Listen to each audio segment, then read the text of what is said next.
Assalamualaikum warahmatullahi wabarakatuh. Alhamdulillah pada kesempatan yang siang hari ini kami atas nama pimpinan Al-Markas Islam Pesantren Darul Istiqamah sekaligus sebagai Ketua MUI Kabupaten Sinjai pada hari ini melakukan aksi berbenah diri dan bersih-bersih terhadap beberapa spanduk termasuk yang saat ini ada di tangan kami.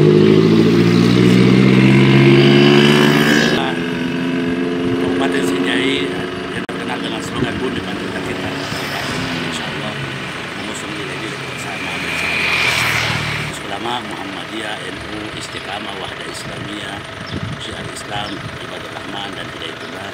Kami baik-baik saja di sini dengan kebersamaan yang ada.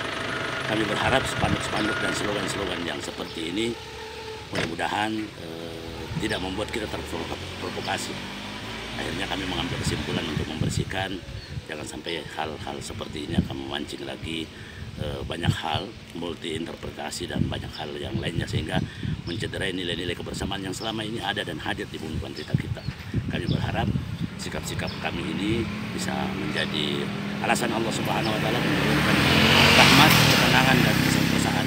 Bagi saudaraku siapapun yang memasang ini, Anda mungkin akan salah berpikir ketika meyakini bahwa kami akan menjaga wal bumi Bantuan kita sampai kapanpun selama kalian masih akan ibadah, maka tidak usah lagi Anda berpikiran untuk melakukan provokasi dan sejenisnya di Kabupaten Sinjai. Urusan HTI sudah selesai bagi kami. Yang ada adalah mari kita bersama sayang kepada negara kita yang tercinta. Terima kasih. Assalamualaikum.